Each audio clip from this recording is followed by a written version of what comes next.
The Lexus LC 500 is arguably the best Lexus ever made outside of the LFA. There are some new updates for 2023, but before we get into that, I got this little card here. I'm in Nashville, Tennessee to drive the new Crown, to drive the new Highlander refresh with the turbo, as well as the Corolla refresh, hybrid, and non-hybrids. We'll see if I'll get around to driving all those different models and variants while I'm here. So definitely make sure you subscribe. Embargoes end in a couple weeks. So mid-October for the Corolla first, and then a week later for the Crown. So definitely stay tuned for that. And let's jump in. So we're over at the Lexus newsroom. Yes, the new RZ electric cars in the Wakanda Forever movie. They were in the first Black Panther movie as well. And, well, rest in peace, Chadwick, right?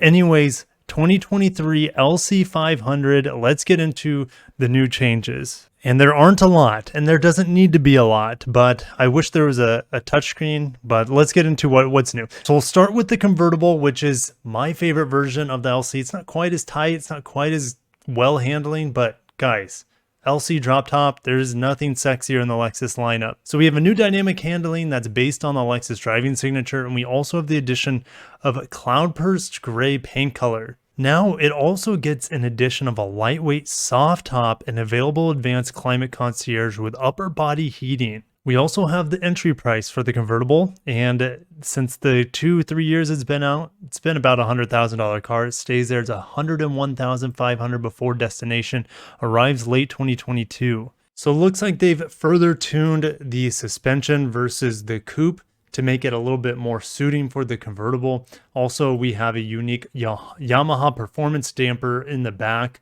The top of the convertible is offered in two colors, black and sand. The exterior color palette has been refined for 2023, includes ultra white, atomic silver, cloudburst gray, caviar infrared, flare yellow, which is my favorite on the LC. You also have nightfall mica, nori green pearl, and cadmium orange. On the interior, you also have black, circuit red, and toasted caramel. No changes to the 471 horsepower 5-liter V8, of course, and there's not much else to go on here. So instead of boring you, I'm going to move on to the LC 500 Coupe and the 500H. So they've also improved the driving dynamics, given it that Lexus driving signature stamp, and they've also given it cloudburst gray, just like the convertible. They will be arriving in November 2022. Now for the LC hybrid, I don't know why they just haven't discontinued it. They essentially sell like one a month in the United States. It's absolutely ridiculous. So Lexus, tell me what you're going to do with the LC 500 hybrid. I don't know if I've even driven one. I've driven the LS 500H. Not really impressed with it. Twin turbo V6 is a little bit better. The outgoing V8 was much smoother, not quite as powerful, of course. So if you were hoping for some big exciting news for the LC, sorry, kind of clickbaited you guys, because I'm like, oh, here's what's new for the LC this year. There's not a whole lot new, unfortunately. Cloudburst gray and more refined steering. Every single year they update the LC with just minor enhancements.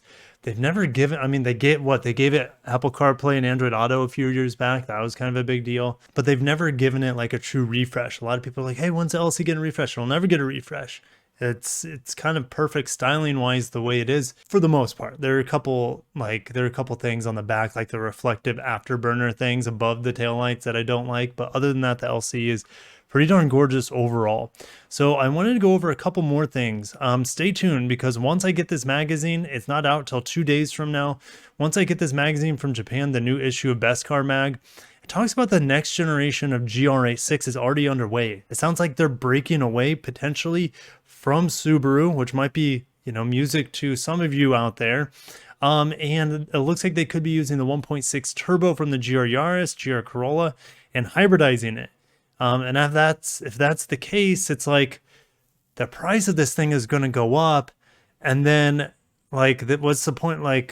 The point of the GR Corolla or the GR86 was affordability and simplicity. And when you add a turbo and then you add hybrid to it, and then it's going to increase the cost.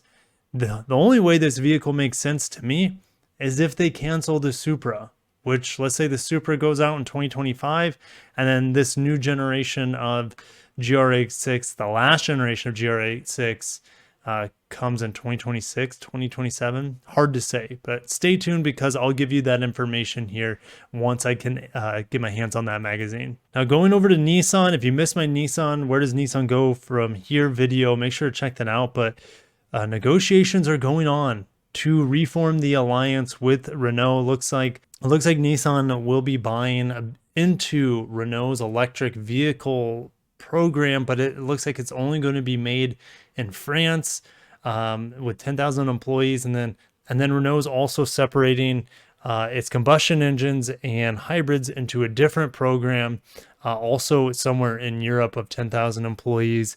So yeah, stay tuned because this is far from over. It seems like these renegotiation talks for the Renault-Mitsubishi alliance. Speaking of Nissan, just want to update you guys. The 23 Nissan Versa gets a little refresh here, and it is rated at 40 miles per gallon on the highway with the CVT. You can still get this in the base trim with a 5-speed manual. So if you guys want an affordable manual that's going to get you 35-40 miles per gallon, yeah, you can skip the CVT and probably have a better experience. Well, that's awfully subjective, but we're going to keep moving. Kia, the embargoes ended on the new Niro. And there's a hybrid, plug-in hybrid, and EV Niro, just like before, but it's got, revised exterior, interior, and slightly revised powertrains. The plug-in hybrid starts at 33, and that's also where the fully electric version starts as well.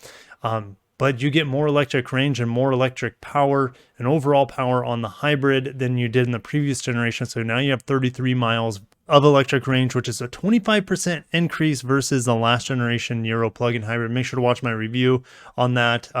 It's a pretty good plug-in hybrid, but they're really hard to find.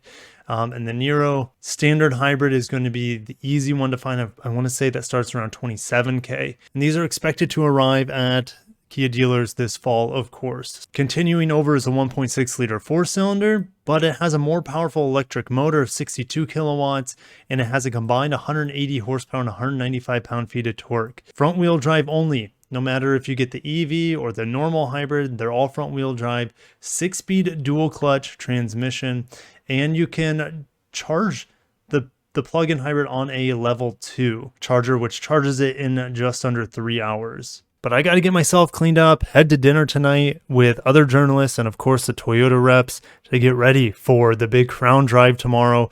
50 years, guys, 50 years the Crown has been away, and I get to sample it tomorrow. It's going to feel a bit weird. I'm not even 50 years old, so I don't even remember the Crown ever. I've never seen a Crown in person, I don't think.